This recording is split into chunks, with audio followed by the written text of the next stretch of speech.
Guy Harvey, artist, scientist, angler, diver, conservationist, and family man. Journey with Guy to the world's greatest fishing waters, where every fish, every fight is a window on another world. Where every catch is a portrait from the deep, waiting to be painted. Go exploring with Guy in the last wild country under the waves.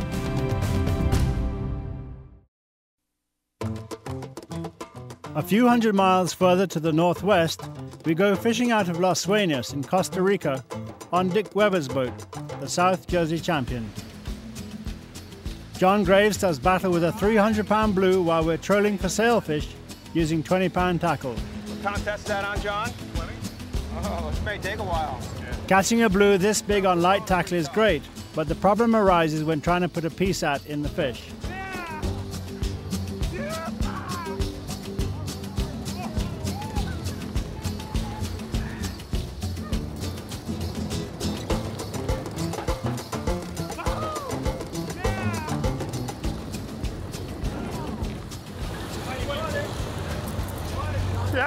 John gets a technical release, but the light leader breaks before Mike can deploy the tag.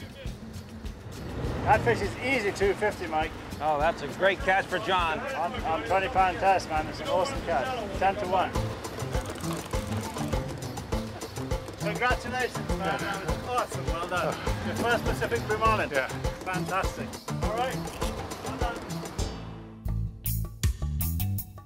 Back in Panama, fishing out of Tropic Star Lodge, I team up with Dr. Eric Prince, who knows more about blue marlin than any other person on the planet. He's trying out a new anchoring device for PSATs. Okay, this is the double barb nylon anchor we've been using for a very long time, but it still results in a lot of premature releases. Just doesn't stay in the fish as well as we'd like to. So Mike Musil from Hawaii and myself developed a injection mold just exactly with the same dimensions as the steel barbs on a regular spear gun. The problem, though, with early rejection of the tag is that they're very expensive items, and you programmed them to go in for 3 or 6 or 9 months. Absolutely. You want them to stay in. That's what they're geared for. And when you don't get your 3 months or 9 months, you're not getting your money's worth out of this very expensive piece of equipment. So this makes sense. Absolutely. Hey, Marlin! Marlin! Marlin! Alberto soon puts us on a marlin, and I'm trying to keep it off a strip, meant for a sailfish, and drop back a live tuna on a heavier rig, but the marlin wants a strip bait.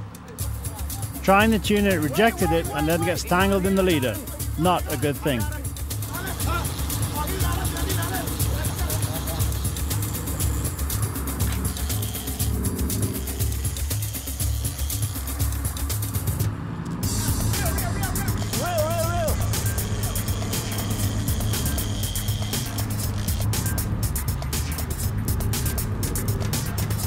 Blue marlin you got here. Yeah, nice fish. Gary's over there. That fish took about 200 yards in a blink of an eye. Okay, look at the gas now.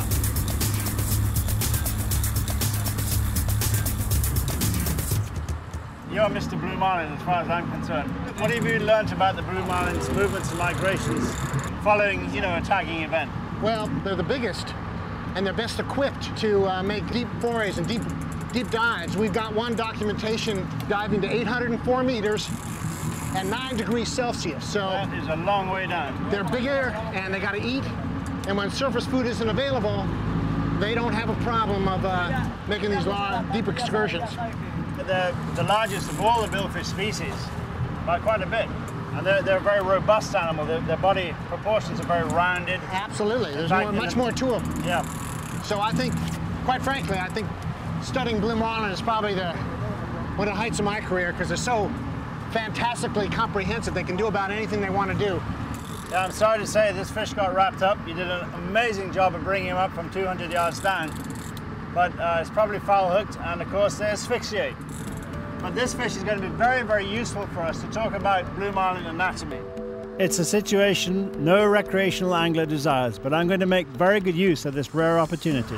Unfortunately, this blue marlin, suffocated basically when we were catching it. It was lassoed, it was wrapped up, and because they're ram breathers, they have to move forward to swim. He basically was stopped from swimming, by the tension on the line. It's a real shame. It is.